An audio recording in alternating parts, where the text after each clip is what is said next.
పాటిస్తా. ఏ రకంగా చంద్రబాబు నాయుడు గారు అనే వ్యక్తి ఏ రకంగా తాను అబద్ధాలు చెబుతూ అబద్ధాలకు ఏ రకంగా తాను రెక్కలు కట్టాడు అన్న విషయాలను మరొక్కసారి మీ అందరికీ కూడా ఆధారాలతో సహా చూపిస్తా. రాష్ట్ర ప్రజలందరికీ కూడా, రాష్ట్ర ప్రజలే కాదు దేశ ప్రజలందరూ కూడా ఈ దారుణాన్ని ఒకసారి చూడమని చెప్పి విజ్ఞప్తి చేస్తా ఉన్నా.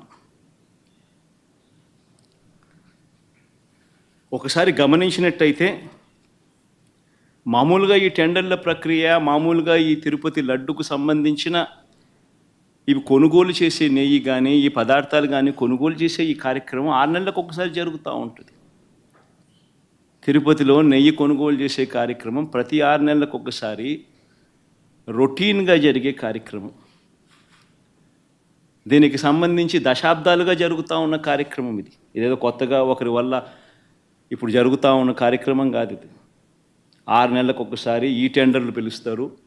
6 నెలలకు ఒకసారి ఈ టెండర్ల ద్వారా ఎవరైనా కూడా క్వాలిఫై అయితే ఎవరైనా కూడా పార్టిసిపేట్ చేయొచ్చు.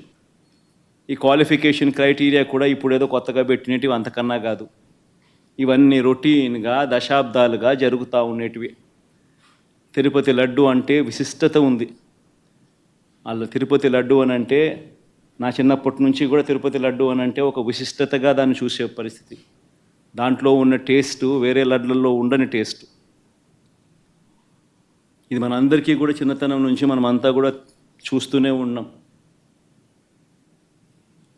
దశాబ్దాలుగా ఈ ప్రక్రియ జరుగుతూ ఉంది తిరుపతిలో. అలాంటి ఈ ప్రక్రియ ఒకసారి గమనించినట్లయితే అదే ప్రక్రియలో భాగంగా ప్రతి 6 నెలలకు ఒకసారి టెండర్లు పిలిచే కార్యక్రమం జరుగుతుంది. టెండర్లలో ఎవరైనా క్వాలిఫై అయిన వాళ్ళు ఎవరైనా పార్టిసిపేట్ చేయొచ్చు.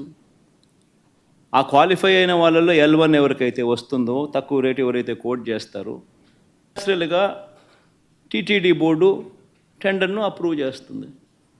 ఇదొక రొటీన్ ప్రక్రియ.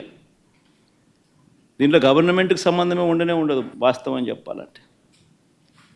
టీటీడీ బోర్డు అన్నది కూడా ఒక ప్రసిద్ధికాంచిన బోర్డు. మామూలుగా దాంట్లో బోర్డులో సభ్యులు కూడా దేశం మొత్తం నుంచి కూడా దాంట్లో సభ్యత్వం తీసుకుంటారు.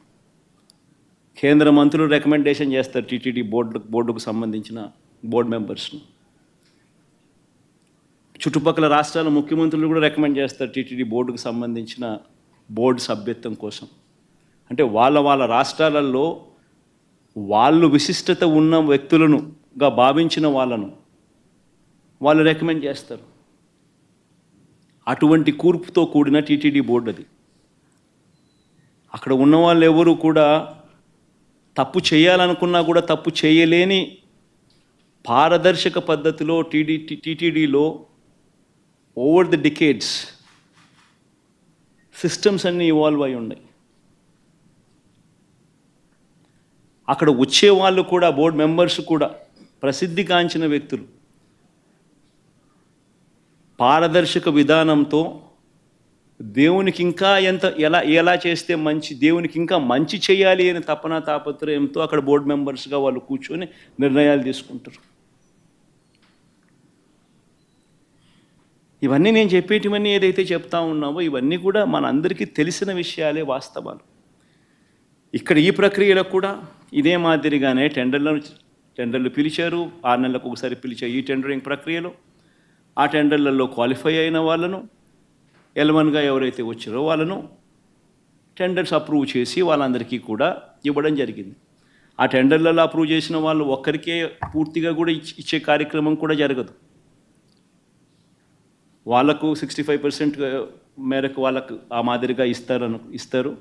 మిగిలిన వాళ్లకు అదే రేటుకు మిగిలిన వాళ్ళను కూడా తగ్గించి మిగతా వాళ్ళను కూడా ఇచ్చుకుంటూ పోతారు టెండర్లలో పార్టిసిపేట్ చేసిన వాళ్ళకు కూడా. ఇది రొటీన్గా జరుగుతూ ఉన్న కార్యక్రమాలు దశాబ్దాలుగా. ఇదే మాదిరిగా సప్లై చేసే వాళ్ళు సప్లై చేస్తూ పోతున్నారు. సప్లై చేసే మెకానిజంలో కూడా రోబస్ట్ పద్ధతులు ఉన్నాయి. ఎవరైతే క్వాలిఫై అవుతారో వాళ్ళు వాళ్ళు సప్లై చేసే ప్రతి ట్యాంకర్తో పాటు NABL సర్టిఫైడ్ ల్యాబ్స్ నుంచి వాళ్ళు క్వాలిటీ చెక్ చేయించుకొని ఆ ట్యాంకర్లలో ఉన్న ప్రోడక్ట్ క్వాలిటీని నిర్ధారిస్తూ ఒక సర్టిఫికెట్ తీసుకొని వస్తారు. వచ్చిన తర్వాత ఆ ట్యాంకర్ ఆ సర్టిఫికెట్తో వచ్చిన తర్వాత కూడా తిరుమల తిరుపతి దేవస్థానంలో మళ్ళీ 3 టెస్టులు 3 శాంపుల్స్ చేస్తారు ప్రతి ట్యాంకర్కు. This is a protocol, mandatory protocol ఇది. ఆ 3 టెస్టులు పాస్ అయితేనే ఏ వెహికల్ అయినా కూడా ముందుకు పోనిస్తారు. ఆ 3 టెస్టులలో ఏ టెస్ట్ ఫెయిల్ అయినా కూడా అసలు వెహికల్ ముందుకు కూడా పోదు, తిరిగి వెనక్కి పంపించేస్తారు. ఈ ప్రక్రియ దశాబ్దాలుగా జరుగుతూ ఉంది. చంద్రబాబు నాయుడు గారి హయాంలో 2014 నుంచి 19 మధ్యలో 14 నుంచి 15 సార్లు చంద్రబాబు నాయుడు హయాంలో ఇలానే ట్యాంకర్లు వస్తే క్వాలిటీ లేదని రిజెక్ట్ చేశారు, వెనక్కి పంపించారు. 14 నుంచి 15 సార్లు.